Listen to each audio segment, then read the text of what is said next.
Warning, don't go in to Black Star Canyon. If you're currently living in Southern California, do not go into Black Star Canyon. I'm posting this here because I know you guys have a fascination with the supernatural and other generally creepy things. If you read nothing else in this post, I want you to at least know not to go there. I'm beginning to become convinced it's really dangerous. For those of you who don't know what I'm talking about, Black Star Canyon is a popular trail in Orange County, California. If you live in the area, you know what I'm talking about. It's commonly known as the most haunted place in the entire state. Even skeptics like me get creeped out about the canyon. If you're looking for a place with a bad history, this is it. In the 1800s, settlers massacred the native Shoshone tribe living there. On top of that, there were several notorious murders committed in the canyon during the Gold Rush days, the most famous being the killing of James M. Gregg. That's not all. The place has a history with secret KKK meetings, cult meetings, and even relatively recently a bus of school children was accidentally run off the road, falling into the canyon where all the passengers perished. The bus is still there today. So, Indian burial ground? Check. Occult meetings? Check. School tragedy? Check. I'm serious, you can Google all of this if you want to know more. There's even rumors of a man who will shoot you if you go too close to his property. During the day, it's a popular hiking spot. It's got bike paths, a cool waterfall, and the works.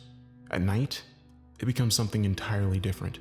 Just because of all the rumors, more reasonable people stay away. And high schoolers and college students mostly come just to do stupid dares with their friends. Haunted or not, generally a good idea to steer clear at night. I've only been a few times. Normally, I take all the rumors with a giant grain of salt. I'm not really one for superstition. Though, at night, even without the ghost stories, the place is chilling. Because of the way the canyon is shaped, you can hear a pin drop. It's so quiet. Until the wind. When a gust of wind blows, it howls like you've never heard. So, why am I telling you all this? Last night was my last time going there. I'll just tell you what happened. That's the only way to do it justice, really. Because it's about Halloween time, my friends and I got the idea to go down into the canyon at night, mostly just for the chills. We decided to walk down to the old school bus, so we drove down to the mouth of the trail, where there's a big rusted gate to stop any cars from driving further. We parked, got out, and climbed under the gate to continue on to the trail.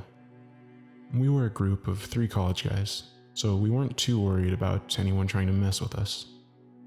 We began to walk down the main trail with our flashlights towards the school bus.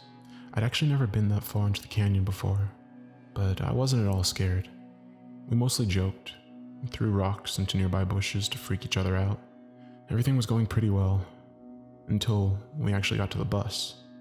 As we got further and further into the canyon, the air got colder and colder. The wind started howling, except this time, it was way colder than usual. I had to tuck my arms in between my sides to keep warm. Our breath became visible and cloudy in the air, which is pretty rare in October in California. But we kept pressing on. We weren't going to let the wind and cold spook us out this far in. We finally could see the bus from a distance with our flashlights. It's tipped over against a tree, grown over with weeds and heavily graffitied. We all had the chills. Knowing the story, and standing there in the pitch dark was frightening for anyone. We all just stood there, looking at the corpse of an old school bus. None of us really had much to say. When we had enough of it, we turned back. That's when the night started to go sour. We had made our way far enough from the bus that it was practically out of sight. All 3 of us began to hear moaning. It sounded like kids trying to grasp for air. We assumed it was the wind and kept walking until a bright light started blinking. It was like it was coming from the headlights of the bus, only that was impossible. The headlights had been gone for years. At this point, we decided someone was messing with us, but we didn't want to find out. My 2 friends urged me to keep walking, but I felt pulled to the bus. The noises coming from the area were drawing me in. I wanted to leave, with every bone in my body, but I felt physically compelled to go back. The The headlights kept flashing. On, off, on, off. It was hypnotizing. I don't even know how to properly describe it. Eventually I snapped out of it and began walking much more quickly back to the car with my friends. No one was talking. What were those lights? In my mind, I rationalized that it was probably some other kids with flashlights, but I'm doubting that now. As we got about halfway back to the car, I noticed someone following us from the distance.